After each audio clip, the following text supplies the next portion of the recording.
అందరికీ నమస్కారం. ఈరోజు మనం నొప్పి గురించి కొంచెం లోతుగా మాట్లాడుకుందాం. నొప్పి అంటే మనలో చాలా మందికి అదొక శారీరకమైన ఫీలింగ్ మాత్రమే. కానీ అది అంతకంటే చాలా ఎక్కువ. అసలు నొప్పి అంటే ఏంటి?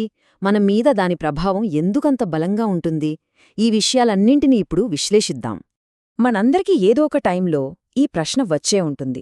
చిన్న దెబ్బ తగిల్తే కొన్ని రోజుల్లో మానిపోతుంది. కాని కొన్ని నొప్పులుంటాయి, నెలలు, సంవత్సరాల తరబడి మనల్ని వదిలిపెట్టవు. ఎందుకిలా? దీని వెనుకున్న రహస్యమేంటో ఈ విశ్లేషణలో తెలుసుకుందాం. నొప్పిని మనం సింపుల్గా అర్థం చేసుకోవాలంటే దాన్ని మన బాడీలో ఉన్న ఒక అలారం సిస్టంలా అనుకోవచ్చు. ఏదైనా ప్రమాదం వస్తే మనల్ని హెచ్చరించే అలారం అన్నమాట. కాని ఒక్కోసారి ఈ అలారం పాడైపోయి ఆగకుండా మోగుతూనే ఉంటుంది. ఇక్కడ మనం రెండు రకాల నొప్పుల మధ్య తేగా చూడొచ్చు. మొదటిది అక్యూట్ పెయిన్, అంటే మనకి దెబ్బ తగిలినప్పుడో సర్జరీ తర్వాతో వచ్చే నొప్పి. ఇదొక మంచి అలారం లాంటిది. మన బాడీకి ఏదో సమస్య ఉందని, జాగ్రత్తగా ఉండమని మనల్ని హెచ్చరిస్తుంది. ఇక రెండోది క్రానిక్ పెయిన్, అంటే దీర్ఘకాలిక నొప్పి. ఇదొక పాడైపోయిన అలారం. గాయం మానిపోయినా, ప్రమాదమంతా తొలగిపోయినా ఇది మోగుతూనే ఉంటుంది. దీనివల్ల మనకెలాంటి ఉపయోగముండదు, పైగా మన ఆరోగ్యాన్ని ఇంకా పాడుచేస్తుంది. నొప్పిలో ఇంకా చాలా రకాలున్నాయి. అందులో ఒకటి న్యూరోపెథిక్ నొప్పి. ఇది డైరెక్ట్గా మన నరాల వ్యవస్థ దెబ్బతినడం వల్ల వస్తుంది. అందుకే ఆ ఫీలింగ్ చాలా డిఫరెంట్గా ఉంటుంది. కరెంట్ షాక్ కుట్టినట్టు, మంటగా లేదా సూదులతో గుచ్చుతున్నట్టు అనిపిస్తుందన్నమాట. ఇంకో రకం విసరల్ నొప్పి. ఇది మన కడుపు, గుండె లాంటి లోపలి అవయవాల నుంచి వస్తుంది. ఇది ఒకే చోట కాకుండా లోపలంతా పాకినట్టు ఉంటుంది. అందుకే కరెక్ట్గా ఎక్కడ నొప్పి వస్తోందో చెప్పడం కొంచెం కష్టం. సరే, నొప్పిలో రకాలు చూశాం కదా. ఇప్పుడు అసలు ప్రశ్నేంటంటే, ఈ నొప్పి మన శరీరంలో ఎలా పనిచేస్తుంది? దీని తీవ్రతను మనం కంట్రోల్ చెయ్యగలమా? ఆ రహస్యాన్ని ఇప్పుడు ఛేదిద్దాం. చాలా కాలం పాటు డాక్టర్లు నొప్పిని ఒకే కోణంలో చూసేవాళ్లు. అదే బయోమెడికల్ మోడల్. అంటే నొప్పి వస్తోందంటే బాడీలో ఎక్కడో ఏదో డ్యామేజ్ అయిందని, ఆ పార్ట్ని రిపేర్ చేస్తే నొప్పిపోతుందని నమ్మేవాళ్లు. ఇది అక్యూట్ నొప్పి విషయంలో చాలా వరకు కరెక్టే. కానీ ఈ పద్ధతి క్రానిక్ పెయిన్ విషయంలో ఫెయిల్ అయింది. ఎందుకంటే ఈ మూలం చెప్తున్నట్టు అది నొప్పి వెనుకున్న మన ఎమోషన్స్ని, మన ఫీలింగ్స్ని అస్సలు పట్టించుకోలేదు. నొప్పి కేవలం శరీరానికి మాత్రమే సంబంధించిన విషయం కాదు. సో నొప్పికి కేవలం దెబ్బ తగలడమే కారణం కాదని అర్థమైంది. అప్పుడే మన ఆలోచనా విధానాన్ని పూర్తిగా మార్చేసిన ఒక విప్లవాత్మకమైన సిద్ధాంతమొచ్చింది. దాని పేరే గేట్ కంట్రోల్ థియరీ. ఇది నొప్పిని మనం చూసే పద్ధతినే పూర్తిగా మార్చేసింది. ఈ థియరీ ప్రకారం మన వెన్నుపాములో నొప్పి సంకేతాలు బ్రెయిన్కి వెళ్లే దారిలో ఒక గేటుంటుందని ఊహించుకోండి. కొన్ని విషయాలు ఈ గేటును తెరుస్తాయి. దాంతో నొప్పి సిగ్నల్స్ ఈజీగా బ్రెయిన్కి వెళ్తాయి.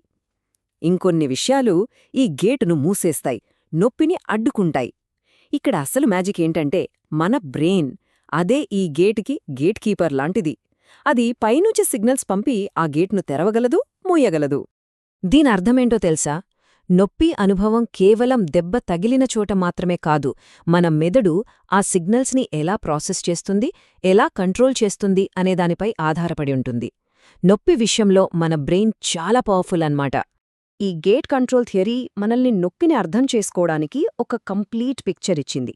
దాన్నే బయోసైకోసోషల్ మోడల్ అంటారు. అంటే నొప్పి అనేది మూడు విషయాల కలయిక. బయో అంటే మన శరీరం, గాయం. సైకో అంటే మన మనసు, మన ఆలోచనలు, ఎమోషన్స్. సోషల్ అంటే మన చుట్టూ ఉన్నవాళ్లు, మన రిలేషన్షిప్స్. ఈ మోడల్ ప్రకారం కేవలం దెబ్బ తగలడమే కాదు, ఆందోళన, డిప్రెషన్, ఒత్తిడి లాంటివి కూడా నొప్పి గేట్ను ఇంకా పెద్దగా తెరుస్తాయి. అంటే నొప్పిని పెంచుతాయి. అలాగే మనకు సపోర్ట్ లేకపోయినా, ఒంటరిగా ఫీలైనా నొప్పి ఎక్కువైనట్లనిపిస్తుంది. అలాగే నొప్పి గేట్ను మూసేసే అంశాలు కూడా ఉన్నాయి. మందులతో పాటు టెన్స్ లాంటి ట్రీట్మెంట్స్ కూడా హెల్ప్ చేస్తాయి. మానసికంగా చూస్తే రిలాక్స్ అవ్వడం, పాజిటివ్గా ఆలోచించడం, మన దృష్టిని వేరే పనుల మీద పెట్టడం నొప్పిని తగ్గిస్తాయి. అలాగే మనల్ని బాగా చూసుకునే ఫ్యామిలీ, ఫ్రెండ్స్ ఉంటే నొప్పిని తట్టుకునే శక్తి కూడా పెరుగుతుంది. సో ఇక్కడ మనం గుర్తుపెట్టుకోవాల్సిన ముఖ్యమైన పాయింట్ ఒక్కటే: మన ఆలోచనలు, మన ఎమోషన్స్, మనం దేనిమీద ఫోకస్ పెడతామో ఇవన్నీ మన నొప్పిని నిజంగా ఫిజికల్గా మార్చగలవు. అంటే నొప్పి అనేది మన కంట్రోల్లో లేని విషయం కాదన్నమాట. మనకు ఈ కొత్త విషయం తెలిసింది కాబట్టి నొప్పిని కేవలం మందులతోనే కాదు, మనస్సును ఉపయోగించి కూడా కంట్రోల్ చెయ్యొచ్చు. దీనికోసం మన దగ్గర కొన్ని పవర్ఫుల్ టూల్సున్నాయి. వీటిని మన మైండ్ టూల్ బాక్స్ అని పిలుచుకోవచ్చు. వీటిలో చాలా ముఖ్యమైనది కాగ్నిటివ్ బిహేవియరల్ థెరపీ, అదేనండి సిబిటి. ఇది మన నెగటివ్ థాట్ ప్యాటర్న్స్ని గుర్తించి వాటిని ఛాలెంజ్ చేయడం ద్వారా నొప్పిని తగ్గించడంలో హెల్ప్ చేస్తుంది. సింపుల్గా చెప్పాలంటే, నొప్పి గురించి మనం ఆలోచించే విధానాన్ని మార్చేస్తే నొప్పిని ఫీల్ అయ్యే విధానం కూడా మారుతుంది. మరి సిబిటి ప్రాక్టికల్గా ఎలా పనిచేస్తుంది? ఫస్ట్ స్టెప్, ఈ నొప్పి అస్సలు తగ్గదు లాంటి నెగటివ్ ఆలోచనలను పట్టుకుని వాటిని ప్రశ్నించడం. సెకండ్ స్టెప్, నొప్పి వల్ల ఆపేసిన మనకిష్టమైన పనులను నెమ్మదిగా మళ్లీ మొదలుపెట్టడం. థర్డ్ స్టెప్, డీప్ బ్రీదింగ్ లాంటి రిలాక్సేషన్ టెక్నిక్స్తో ఒత్తిడిని, కండరాల బిగుతును తగ్గించుకోవడం.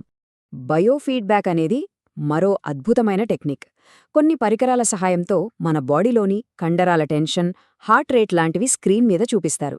వాటిని చూస్తూ సాధారణంగా మన కంట్రోల్లో లేని విషయాలను మన కంట్రోల్లోకి తెచ్చుకోవటం నేర్చుకోవచ్చు. తద్వారా నొప్పిని మేనేజ్ చేయొచ్చు. రిలాక్సేషన్ టెక్నిక్స్ కూడా చాలా ఎఫెక్టివ్. మనకి టెన్షన్ పెరిగినప్పుడు కండరాల బిగుసుకుపోయి నొప్పి ఎక్కువ అవుతుంది కదా.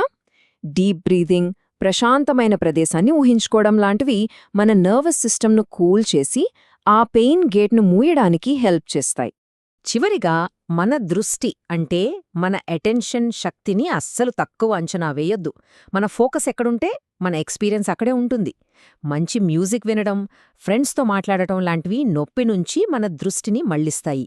ఇక హిప్నాసిస్, మైండ్ఫుల్నెస్ లాంటి పద్ధతులైతే నొప్పిని మనం గ్రహించే విధానాన్నే మార్చగలవు. చూశారుగా, నొప్పి అనేది కేవలం మన శరీరంలో జరిగే ఒక కెమికల్ రియాక్షన్ కాదు. అది మన ఆలోచనల్లో, మన మెదడులో కూడా రూపుదిద్దుకుంటుంది. మన ఎమోషన్స్, మన చుట్టూ ఉన్న ప్రపంచం, ఇవన్నీ మన నొప్పి అనుభవాన్ని ప్రభావితం చేస్తాయి. ఇదంతా మనల్ని ఒక పవర్ఫుల్ ప్రశ్నకు దారితీస్తుంది. మన మనసు నొప్పిలాంటి ఒక బలమైన శారీరక అనుభూతినే మార్చగలిగితే అది మన జీవితంలోని ఇతర విషయాలను ఇంకా ఎంత అద్భుతంగా మార్చగలదు? ఒక్కసారి ఆలోచించండి.